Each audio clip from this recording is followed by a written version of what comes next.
Governor of Karnataka, Sri Vajubhai Vala, CM Yedurappa ji, Vice Chancellor, distinguished faculty, alumni, young friends, students, it gives me great joy to inaugurate the 25th Foundation Day of this distinguished university.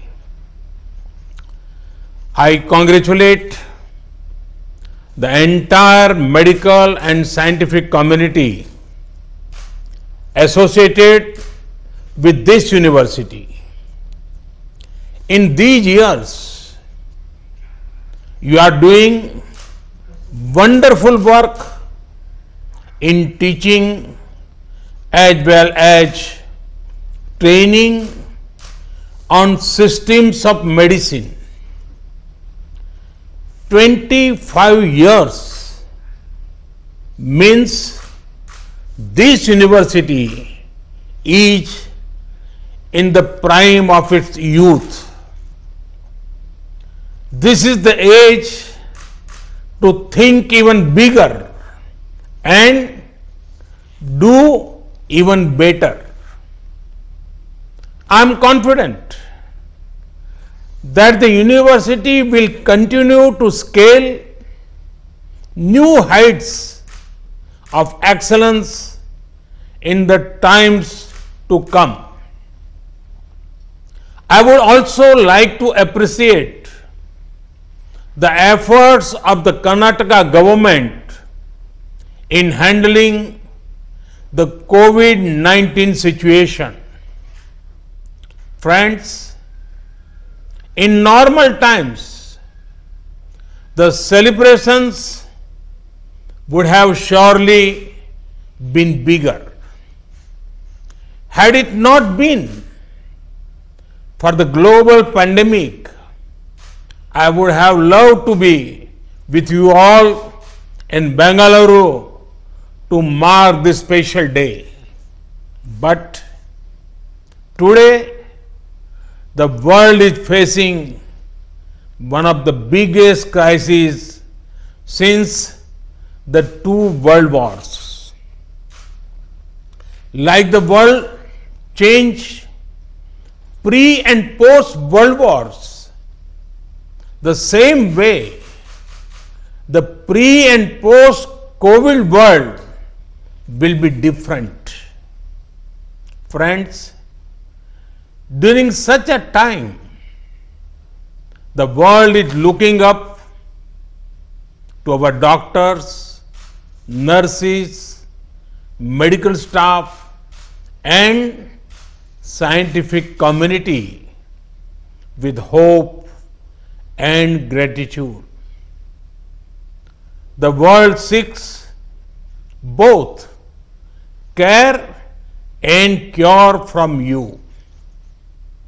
Friends, at the root of India's brave fight against COVID-19 is the hard work of the medical community and our corona warriors. In fact, doctors and medical workers are like soldiers, but without the soldier's uniform. The virus may be an invisible enemy, but our corona warriors, medical workers are invincible. In the battle of invisible versus invincible, our medical workers are sure to win.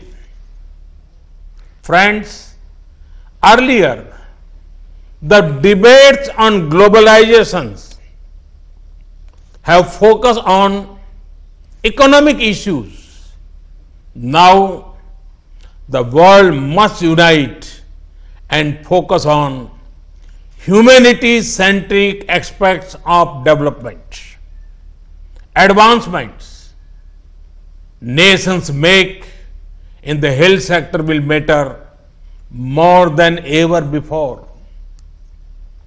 Friends, during the last 6 years, we in India, many initiatives in healthcare and medical education.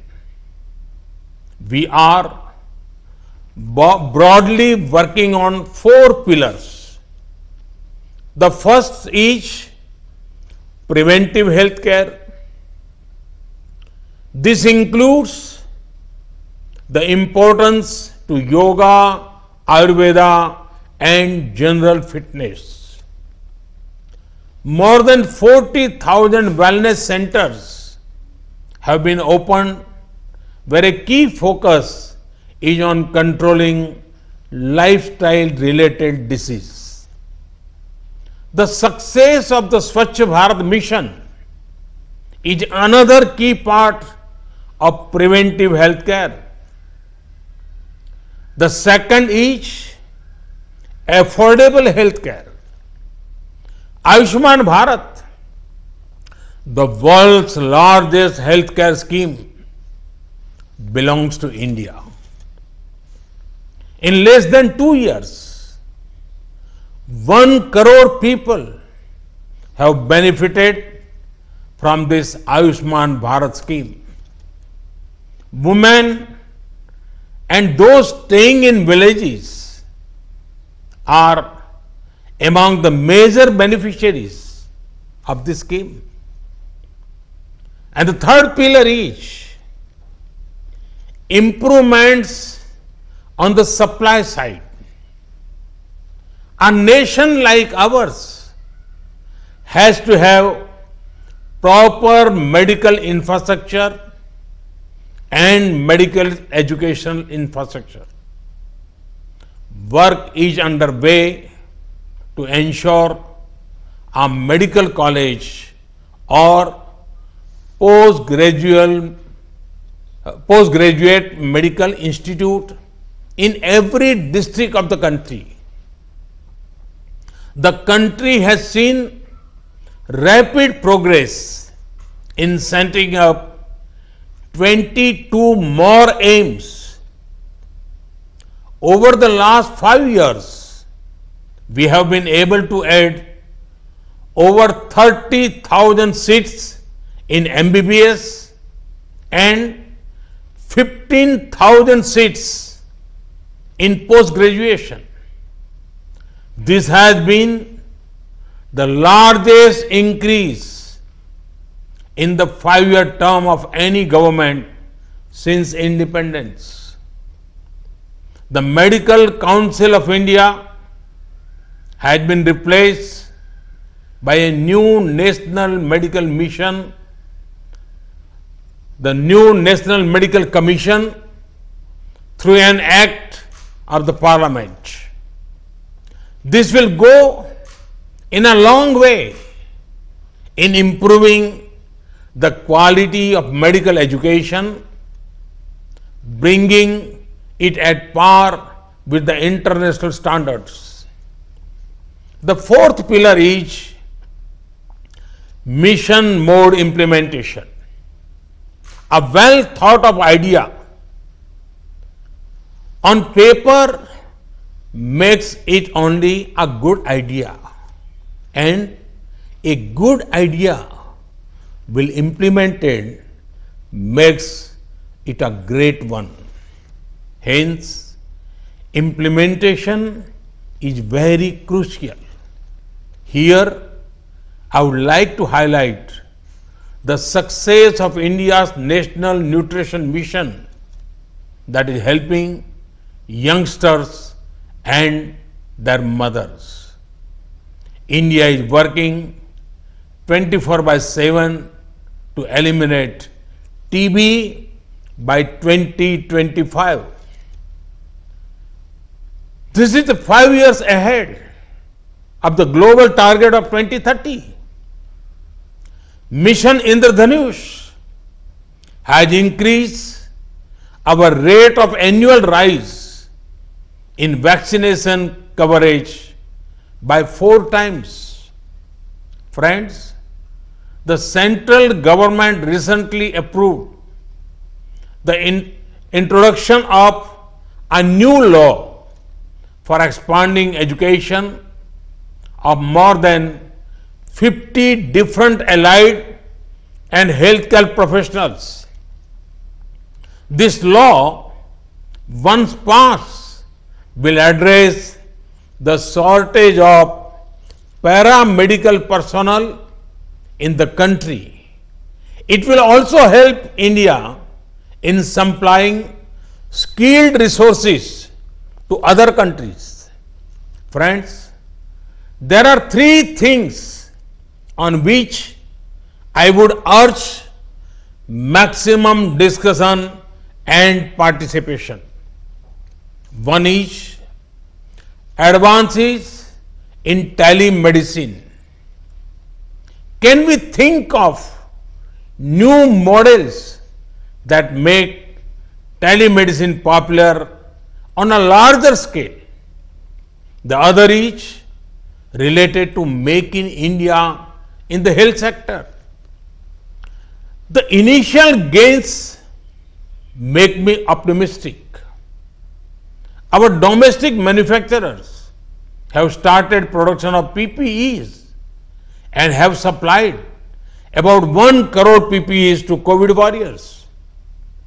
Similarly, we have supplied 1.2 crore Make in India N95 masks to all states. Third is IT related tools for healthier societies. I am sure you have the Arogya Setu app on your mobiles. 12 crore health conscious people have downloaded it. This has been very helpful in the fight against coronavirus. Friends, I am aware of an area that is of great concern to you all. Due to a mob mentality, those working on the front lines, those on duty, be it doctors, nurses, safai workers, others, are subject to violence. I want to state it clearly: violence, abuse, and rude behavior is not acceptable. Steps have been taken to protect you against any form of violence. We have also provided an insurance cover of rupees 50 lakh for those on the front line. Friends, I am happy to see the fruitful journey of this university over last 25 years, which has produced thousands of medical and paramedical personnel who are serving the poor and the needy in this challenging time. I am sure that the university will continue to produce health personnel of excellent quality and caliber that will make the state and the country proud. Thank you. Thank you very much.